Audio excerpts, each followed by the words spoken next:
Thank you very much. My name is James DaVita. I'm running for the Arlington County Board, and I'd like to start by just telling you a little bit about myself. I graduated from the University of Massachusetts in 1979. Graduated from Georgetown Law School since in 1982. Ever since then, I've been working in the law here in the Washington, D.C. metro area. I've worked for the D.C. Attorney General's office. I've worked for the U.S. Department of Justice. I've worked for private law firms, and I've worked for myself. I'm really running for the Arlington County Board. I'd like to see if I could help make a difference.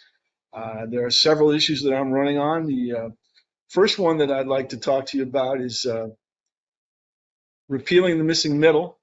I think that the missing middle is misguided legislation. I don't think that it will do what its proponents claim that it will do. They claim that it will help African American people and other minorities to buy real estate here in the city. It claims that they will be able to buy more reasonably priced real estate.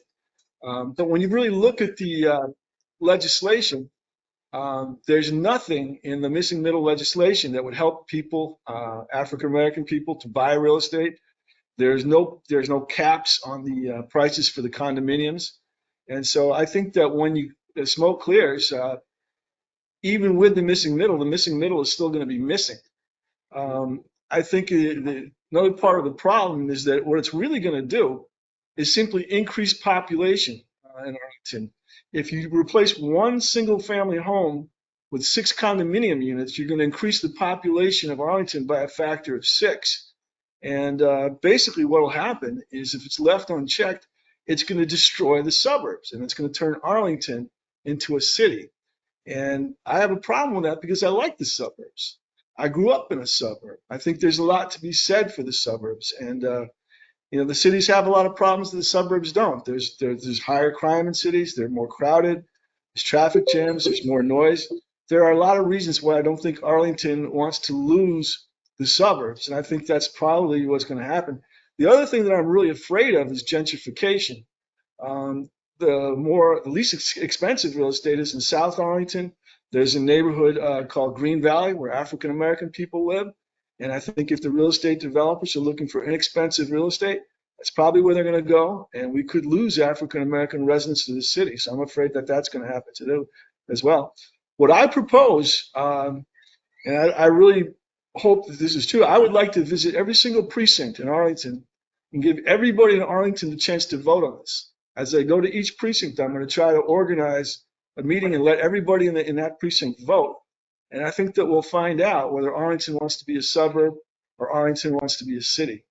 And I'm pretty confident that people are going to want to keep the suburbs.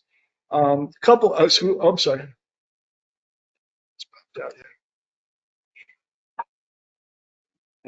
Sorry. It's okay. You're doing great. Okay. There are a few other issues I'm running on. I would like to see Arlington County Schools change its grading policies. Right now, Arlington County Public Schools has a grading policy that basically allows students to cheat on tests or to fail to show up for tests and simply retake them. And if that's actually the case, it makes grading meaningless. And I think you're doing the students a disservice because what they learn is that there's simply no consequences for bad behavior. And when they get out in the real world, I think they're going to find that there are consequences for bad behavior. One other policy I'm interested in is trying to bring more business to Arlington. Arlington has a 20% commercial vacancy rate. That means that 1 out of every 5 storefronts or office spaces in Arlington is vacant. And that's an enormous problem for 2 reasons. One is that, I think we need more business. I think everybody benefits from more business. But the other problem is that if we don't have the businesses producing tax revenue, it's going to have to come out of the residents. It's going to have to come out of real estate taxes. And that means that everybody in Arlington is going to have to pay more tax. I think that what we ought to do is to simply lower taxes for a brief period of time. If somebody's willing to bring a business to Arlington, commit to being in Arlington for 5 years, we should give them lower taxes for the first couple of years to try to entice them to come in. And I think that you can't hurt the county because there's no tax revenue coming in from the vacant spaces. So at this time, you bring in these people, you bring in business. It'll help everybody because it'll increase the amount of money we have for services, and it won't put so much pressure on the real estate taxes. Uh, there's a couple other things that I'd like to see us do. I like to see, in terms of the environment, I'd like to see if we could have more bicycle lanes. I'd like to see if we could get some more electric vehicle charging stations. I drive an electric vehicle right now. It gets me everywhere I want to go, and I think it's the way of the future. And the only problem really is that there are just not enough places to charge them, and I think that would be a big help in terms of getting rid of fossil fuels. I'd like to also see if we could put a subway line on Columbia Pike. I don't see any reason why we can't do that. That certainly would spur development, just like it has in the Ballston Quarter. And the last thing I'd like to talk to you about is, and I realize this is not necessarily a county board issue, but we are in an existential battle for our democracy. Donald Trump is the biggest threat that our democracy has ever faced, bar none. I don't even think the British, burning Washington was similar. The long and the short of it is, if we let this man win, we could end up in a dictatorship. And if I do get elected to the county board, I realize it's not an item on the county board agenda, but I would do whatever I can to try to keep Trump from taking power and try to preserve our democracy. And those are the things I'm interested in. And I thank you for your time and attention. So let's my first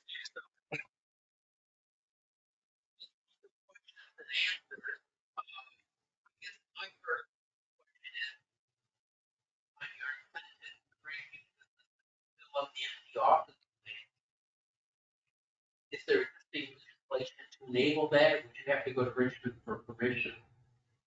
I don't believe that there is any existing legislation, and I think the county board itself is the entity that sets the taxes. And I think that I'm talking about things like the business licensing tax. There's also a business property tax. I pay those taxes myself as an attorney, and those are taxes that are definitely within the county board's control. And if we lower those to the point where we're more attractive to business than other jurisdictions, I think that'll help us bring in business. There are other things that we can do. We can change the zoning so that we can have different types of businesses in some of the areas that are zoned for commercial use. We could also consider trying to lower the real estate taxes for a little bit in certain areas. Try to bring in some new buildings. I think there's a lot of things. I just think that too often I think Democrats don't think about things like taxes. They don't think about things like bringing in business. And there's nothing wrong with bringing in business, and there's nothing wrong with lowering taxes just for a brief period of time to bring in business. And I think that's one thing with a 20% vacancy rate, 1 out of every 5 businesses being vacant. I think that's something that we need to do, and it can only benefit everybody. That's my opinion. Does anybody?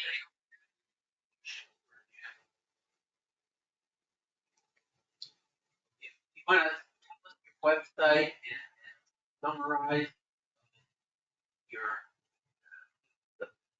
give us your closing statement. All right. The website's going to be DaVita for Arlington County Board. It's in development, but it should be up and running in a day or two. The other thing I want to let you know is that I'm also very much a traditional liberal. I'm pro-choice as far as abortion goes. With respect to gun control, I'd like to see us ban assault weapons. I'd like to see what we could do for the homeless. I'd like to see what we can do to help immigrants. There's a lot of different areas that I have fairly standard Democratic policy stands on, and if you'd like to look at those, you can take a look at my website. I was kind of following up on, you're familiar with the Dillon rule? Yep. Okay, so your legislation would be get over that hurdle? Well, if need be, I mean, I could be wrong, but I'm pretty certain that the Arlington County Board sets the business license tax and the business property tax. I know I pay it to Arlington County. So those are the two that. Yeah, those are the two I'd be looking at. Yeah. So. Well, thank you once again for joining us. All right. And we're still planning the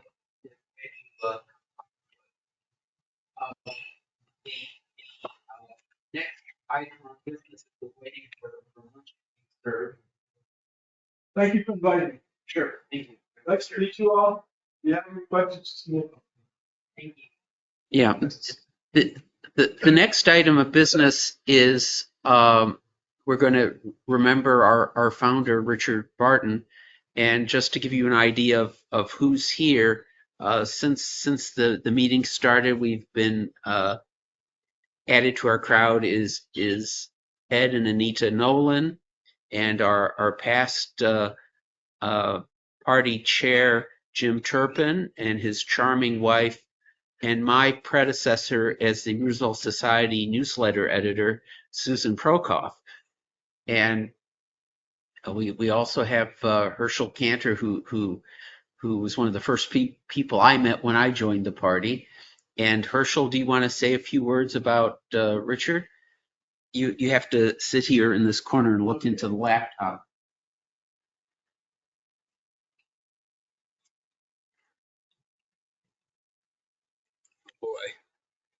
Okay.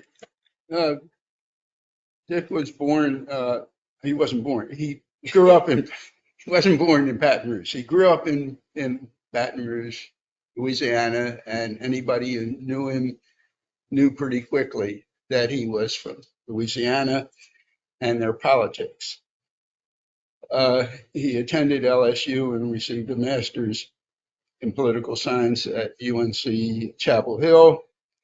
On the Hill, he interned for Hale Boggs, and I guess everybody here, probably almost everybody anyway, knows who Hale Boggs was.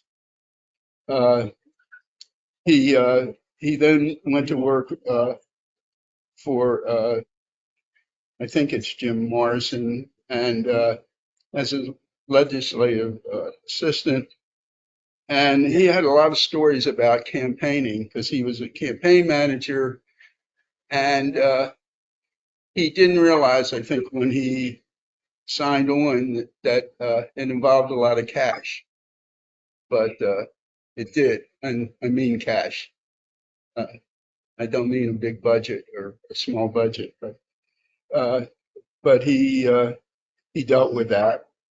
I can't remember the details. He spent 13 years as a staff director in 3 subcommittees of the Post Office and Civil Service Committee when the Post Office was still a federal department. He left the Hill and was the chief lobbyist for the Direct Marketing Association. So we used to blame him for all the bulk mail we were getting. After he retired, he went back to school and got a PhD in public policy, I guess in his 70s, and taught at the Shar School of Public Policy in Arlington. He was active in Democratic politics during the period when the liberals wrested control from of the committee from the Byrd Democrats. And this was a time when they actually had elections at the polls in the primary for the Democratic committee. It was also a time when there were actually 2 meetings the night before the Democratic committee meeting. The liberals would see what they were going to do the next night and count how many people were going to be there to make sure they had enough votes. So that must have been exciting. And he was at one point the chair of the Democratic committee. He was on the school board at a time when you didn't have to run for school board. He was appointed by the county board. When was that period? Transition? To an elected school board. No. Oh, it was late 60s and early 70s. And I don't know exactly when. Yeah. Okay. When it was over. He ran for county board in 1977. He ran for county board in 1977. I was 6 votes short of being his running mate. Yeah, and the one time he ran for public office, he was in a low turnout year in the cycle, and he was defeated. And he always blamed that on the county board having put parking meters in Clarendon. I don't know whether that was the reason, but anyway, he was on the Board of Visitors of George Mason for, I think, 8 years, having originally been appointed by Chuck Robb, and was very proud of that. I guess that's all that I have now. And how long was he when he? I think something like 85. The thing that I want to say about Richard was he really understood the social dynamics. No, Herschel, this is yours right here. The social dynamics of the party, and he really appreciated the fact that not only are we co-workers in a political organization, but we're in fact, friends. And so he really did take the initiative in launching the Senior Democratic Lunch, the idea that people who have rubbed elbows at the polling places for years also wanted to be friends and, interact in a more social setting was very important to him. He also had a very broad view. Not only did he bring in our Democratic elected officials, but he brought in the director of the charter school and other people who were engaged in civic life, and really made it a very interesting event. And he chaired it for about, I think, 6 years before turning it over to me. And I think we're carrying on a very important tradition by continuing to meet even through the challenges of COVID and everything. So I'm sure he's looking down on us, proud of us, that we're continuing in his tradition and mold. Is there anyone else who wants to say a word about Richard?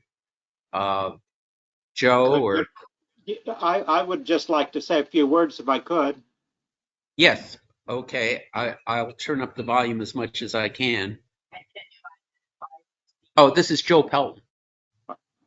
So in 1977, there were 2 candidates for county board, and Dick got the nomination on the first ballot, and I was 6 votes short. And most of my supporters from my neighborhood didn't realize that there would be another vote, and Steve Crum became the candidate. And unfortunately, Steve and Dick lost, and then I ran the following year and lost. But then Mary Margaret Whipple got the nomination and basically restored the Democrats to the county board. Just note that at that time, there weren't Democratic candidates for the county board. There were just ABC endorsed candidates and Democratic Party endorsed candidates, which we both were.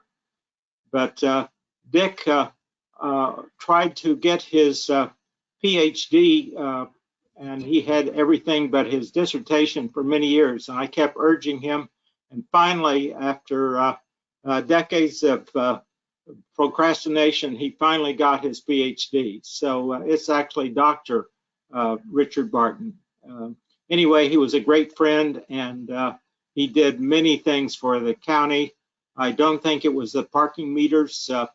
It was a host of issues related to funding of the metro. The Republicans basically said metro would bankrupt the community, and they ran against the property tax. And that was, I think, the deciding factor in the elections in 77 and 78. Anyway, I won't say more, but Dick was a great person. I had lunch with Jean Dixon recently, and she's doing just fine. And she is a great person who supported the party in so many ways. And they were a great team. Uh, You want to say?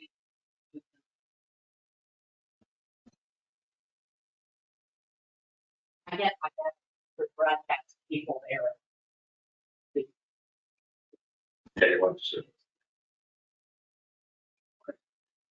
Hey everyone, this is Susan Prokop, and I don't have any prepared remarks or remembrance about Dick Barton, but just a general fond memories of Dick's wonderful sense of humor.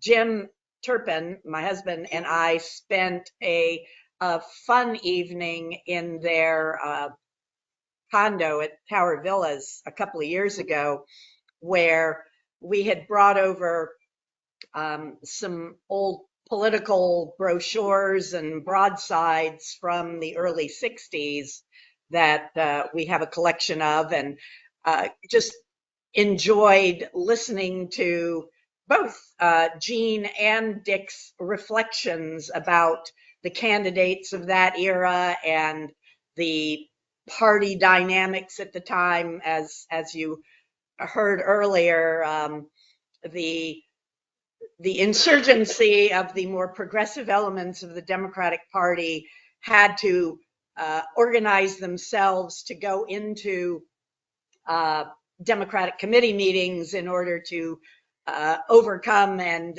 defeat the Bird Democrats. And Gene and Dick had a number of entertaining observations about that era. So that was sort of a fun insight into that period. But I just, I have so many wonderful memories of just Dick's storytelling and his joie de vivre, as one would say. So he's going to be missed, but he is lives in a lot of people's hearts. So thank you, Joe Pelton, for sharing your memories as well.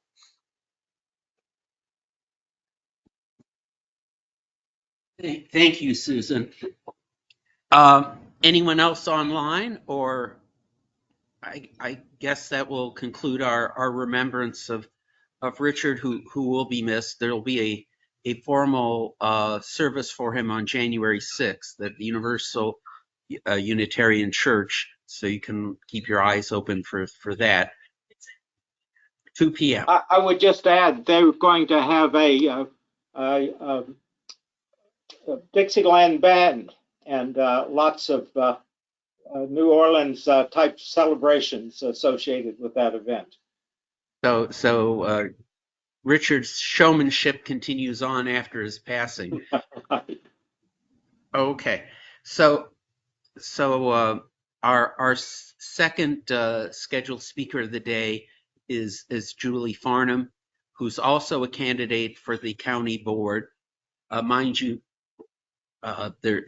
we don't know yet, but there's also an incumbent, Libby Garby, who's not announced that whether or not she's seeking the nomination. So Julie is a local activist. She spent quite a career with the federal government, which I'm sure she'll tell you more about. Without further ado, I'll give you Julie Farnam.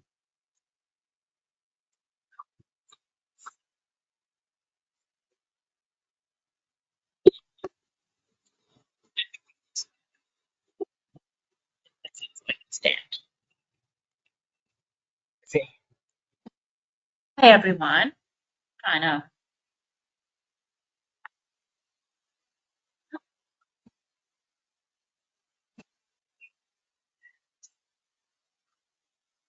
Okay, all right. Hi everyone. I'm Julie Farnam. I'm running for county board. So my grandmother helped raise me. She was such an inspiration to me. She's a first generation immigrant. She faced a tremendous amount of discrimination when she was growing up. She was forced to change her name because her name was not American enough. She was the oldest daughter of 11 children, so she had to drop out of school to help take care of her siblings, and she grew up in poverty. She would recount having to go to food banks when she was a child, having to go to her local church to get clothing. And that experience that she shared with me really instilled, a sense in me of the desire to treat others with dignity and empathy, to speak out against wrongs, and to work to make things better for the next generation. Just a little side note, I have a book coming out. I'm not here to promote my book, but one of the things that I talk about in the book is racially motivated violence, white supremacy, anti-Semitism, the far right extremism. And that's, on those last 2 points about speaking out against wrongs and working to make things better.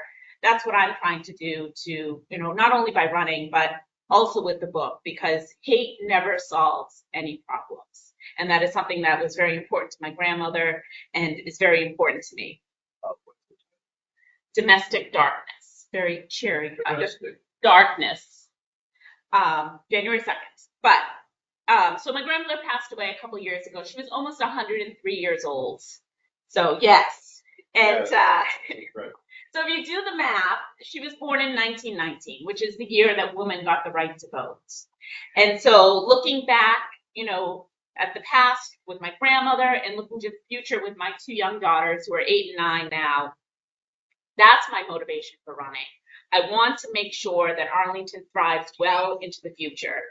I'm a lifelong Democrat, always have been a Democrat, been very involved in the Democratic Party here in Arlington. And I have concerns that I want to address by running for the county board. Some of that includes the safety in our community, the drugs in our schools. We've had overdoses in our high schools recently. We need more outreach and education to the kids. There's quite a bit of community activities for seniors here. Like this is one of them, for example. I know the libraries and community centers have a lot too. We need to replicate that, but for a younger generation, so they have some place to go when they're not in school. We need to make more opportunities for equity and affordability when it comes to home ownership. The county board has identified the right issues, but they've come up with the wrong solutions. And if we truly care about equity and affordability, we need to do more to address those concerns. And I have some solutions on my website, so I won't go over them all here, but things like looking at the DC Black Homeowners Strike Force, which has multiple parts, but one part of it is a grant to help with down payments. That's something we can consider. And as you had brought up, we do have a lot of restrictions because of the Dillon rules when it comes to taxes, when it comes to rent control, or doing something like Montgomery County did with caps on rent. We can't do that on our own here in Arlington. But that doesn't mean that we shouldn't try to work with our state legislators and do what we can within our realm to try to make equity and affordability more possible for many more people. And then, of course, the commercial real estate. I'm a small business owner. I worked for the federal government for a little over almost two decades, a little over 15 years with the Department of Homeland Security, and then a few years on Capitol Hill with the United States Capitol Police. And I know that starting a business here in Arlington can be challenging.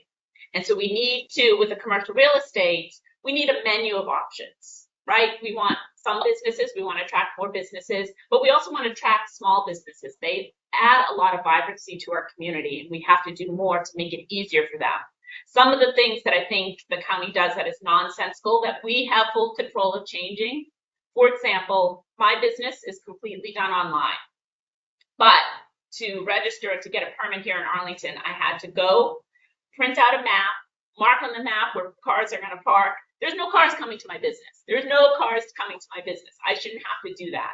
And so it's not difficult, but it's another step in many steps that it takes to establish a business here in Arlington. It's not necessary. So we need to be nimble.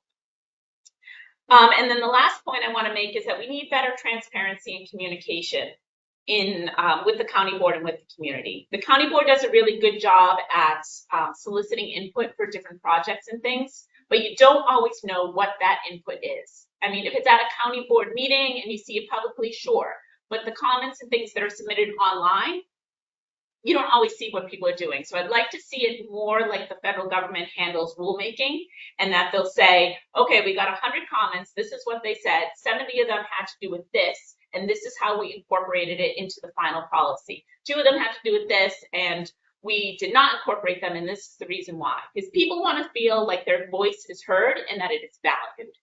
And then also with the websites, I'd like to see it be more neighborhood centric. So when you sign up for alerts, you want to know what's going on in your backyard. The county tends to take a more topical approach, like transportation alerts or parks and recreation alerts, things like that. I want to see that incorporated so that, if you live in Shirlington, you're getting alerts about things that are happening here in Shirlington. And my last point is, I think we need to do better at our Freedom of Information Act requests. Right now, you can request the same thing over and over again, but they won't necessarily be published on the county website. So I'd like to see, if it's requested more than 2 times, that it be published in an electronic reading for everyone to see. So I'm happy to take any questions, and thank you very much. So I get the honor of the first question. Yes. Which is, what exactly would you do about missing middle? So I do not support a blanket rezoning. What I would like, because there's just some places in Arlington that are not conducive to multifamily homes. So I think of near my home, where I live in Arlington Ridge, on South Hayes Street between 18th and 20th Street. That's a really tiny street, and you can't put more. There's not the infrastructure there. Same thing like North Danville Street is another example. Very tiny, narrow street. So for missing middle, things that I'd like to see, I'd like us to look at our ADUs, or auxiliary dwelling units, and the limits that we have on that, and see if we can take existing homes, and if people want to, convert their garage into an apartment, or put an in-law apartment above their garage and rent that out, that's extra income for them potentially too. Look at the way that we do that. Look at grants. Look at, what else was I going to say? Like the Black Homeowners Strike Force, for example, another example. Work with our state legislators on tax breaks. Look at also, this is more for renters, not necessarily missing middle. And for the record, I live in a missing middle home. I live in a townhome. So I can appreciate the desire. As we're building more things, and this is one of the reasons why I also don't think the county did the best job, is they're building homes, but they're building a lot of smaller units, right? So Arlington is about 70% apartments and condos. But if you want people to stay here in Arlington, you need to have family-sized units. I rented in Arlington for a long time, rented in Crystal City, and when I had my second baby, I needed something bigger than an apartment. So that's why I bought the townhome.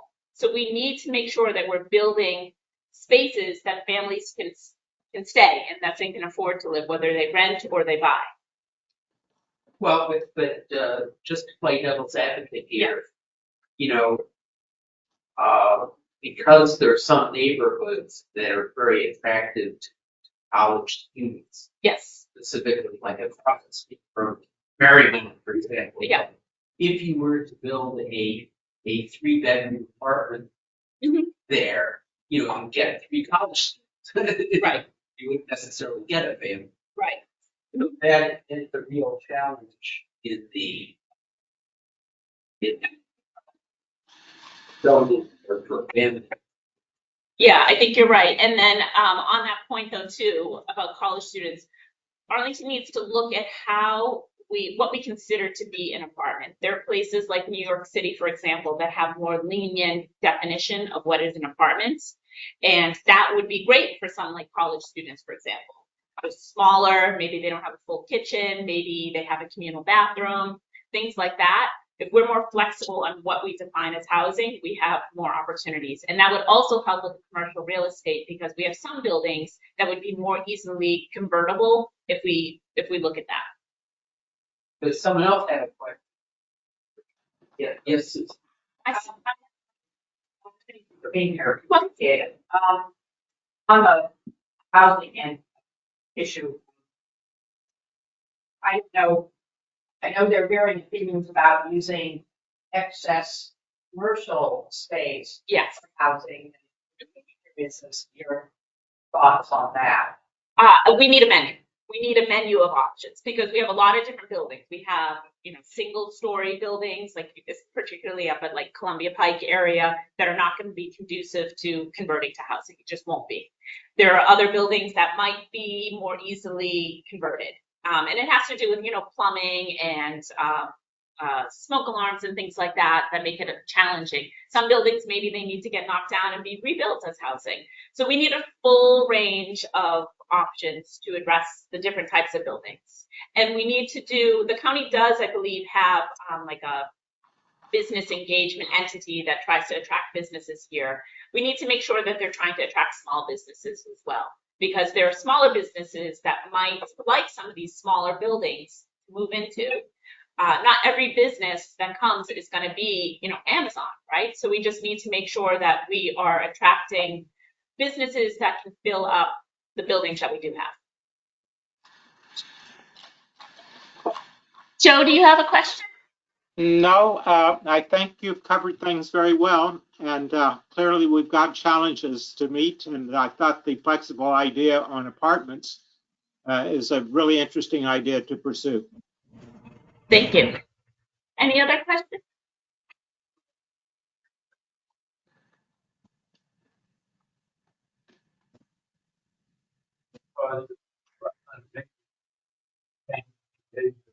Yes.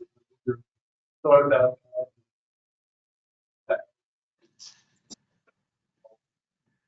Yeah, you're right. I think the pandemic, it was trending that way before the pandemic. I know I worked at U.S. Citizenship and Immigration Services, which is part of Homeland Security, before the pandemic. I left during the pandemic because I was getting furloughed. But we were already starting to move to remote workers. I think the pandemic accelerated that move. I mean, the technology was there, and the pandemic really forced us into that. So yes, I agree that has changed the way people work and the way people stay. And so some of that goes back to why we need a menu of options. Like some of those buildings, they're never going to be businesses again. So maybe could they be, indoor sports facility, like pickleball indoors or something like that, which someone has suggested to me. So we have to think about it. And that's one of the reasons why we need to look at how we can convert some of those buildings, because some of those buildings are never going to have businesses again in there, because there just isn't the need for the same commercial footprint that we have now. brick and mortar. Exactly. Mm-hmm. So Arlington has always been sort of a leader in regional planning, the Council on Governments, the Metro Board, and so on. What do you view as your role, if elected, in terms of regional cooperation and so on? Yeah, that's a great question. So I think particularly with the councils of government, the Council of Governments, that is something that I worked with a lot when I was with the Capitol Police. And I think we need to do more at looking at common problems that we have and addressing them collectively, instead of Arlington alone trying to fix, increasing carjackings, for example. Like, let's work with Fairfax and Alexandria and the other neighboring communities on common problems and being a leader in that space. Yes. There was a kind of an exodus with the pandemic. Do you think the recovery from that exodus, the end of the pandemic, have fully played out? Do you think we'll get some more businesses coming in? I think we're at the tail end of the exodus now. I think we'll get some businesses, but we are not going to be pre-pandemic levels, and we never will be. Amazon is not going to bring in the 25,000 or so that they thought they were going to bring in. And so we need to plan our budget accordingly. Like our multi-year out planned budget needs to be adjusted accordingly to account for who we have and who we're expecting to have in the long term. Because I know a lot of people really enjoy, working from home. Yes. But some businesses now are starting to say, that was on the pandemic, we're going to have to come into brick and mortar. Yeah. That had really played out. I think we're going to see more of a hybrid because if companies want to be competitive and people want to work from home more than they're in the office, they're going to change. Whether it's their position now or the long term, they're going to change. So to pick up on that last point, when we carefully negotiated the deal with Amazon and involved both the Orange government and state saw it, I thought there were certain mileposts of employment levels with prominent, shall we say, concessions or incentives. And do you really think that that's going to unravel, that you're not going to meet the milestone over the long term, or how do you see that playing out? I don't think that they're going to meet the milestones over the long term. So then that's a conversation that we have to have as the county board and also with the county manager about how we adjust. And do we, because I know we've created a lot of incentives for Amazon to come here. And so what do we do with those situations? And that needs to be a community conversation. But to your point, I don't think that they're going to fulfill all their benchmarks. Well, I want to also ask you a question I ask every single candidate for the county board, which is, we have this quote Arlington way of consultations. Do you want to formally tell us how you feel about the quote Arlington way of government? That's kind of a loaded question there, but no. So I think we need to look at the Tiger report and what they recommend for the Arlington, how Arlington should be governed. I think we probably do need changes. A 5-member board was great when it was created in 1930 something. It might not be serving all our needs today. And so we need to look to see, are there other options? Are there better structures in the governance? 5 is, it's 5 people making a lot of decisions for 250,000 people. And we have an over $1 billion budget. And so that's a lot of responsibility for 5 people. And then also, there was one other thing I was going to say about that. And so we just need to look. And I was going to say the schedule on which people are elected for county board it's just a little crazy, to be honest. Like, you want people to be engaged, but if they have to go to the polls every year, and then in 2024 they're going to have to go to the polls twice because there's a presidential primary in March, and then there's the primary for the down ballot races on June 18th. So that's like a lot. If you want people to be engaged, then make it easier for them to get to the polls. Are you saying you should expand the board to maybe 7 members? Potentially, yes. That's one option. Yeah. Are there any questions on the? Any questions on the computer? Okay. Well, let's come up one question. Can you say something about?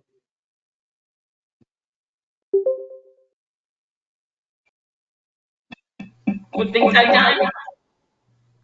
Yes. Yeah.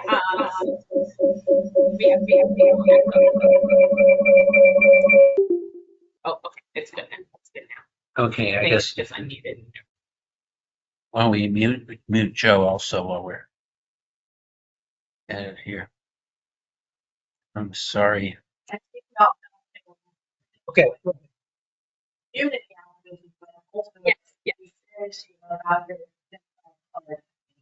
Sure. Yeah. So I've been a Democrat my whole life. I was the chair of the Women's Caucus here in Arlington for a while. I am on the Arlington Ridge Civic Association now. I've been very active in the Military Veterans Caucus when Arlington had their own caucus. Now it's part of the state caucus. I just helped the Military Veterans Caucus at the state level revise their bylaws. And then in the larger Democratic Party, I was a policy advisor for the Pete Buttigieg campaign, advising on immigration policy. And I will say that he had a great policy. I'm a little bit biased on that, but I really enjoyed that experience as well. Yes. Your mother was an immigrant? My grandmother. Grandmother. Yes. Italy. Okay. Yes. Other questions? And I should add, not necessarily politically driven, but community involvement. I volunteer with the Animal Welfare League. I foster kittens. I have 3 right now. If you're looking for a kitten.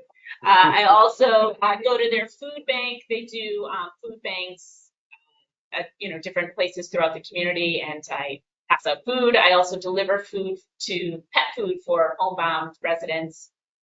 And I work with the Arlington Neighborhood Village as well, helping elderly people. Usually I deliver groceries to them. Sound good. Yes. So do you want to tell us your website and deliver your closing?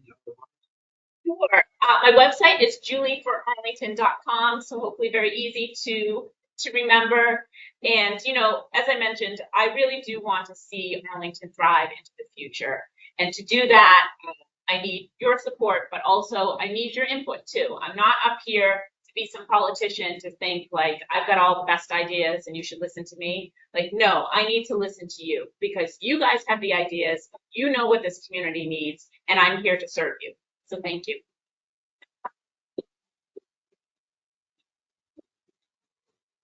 Want to thank you for taking the time to come and talk with us today. And I want to thank our friends on the internet for having tuned in as well.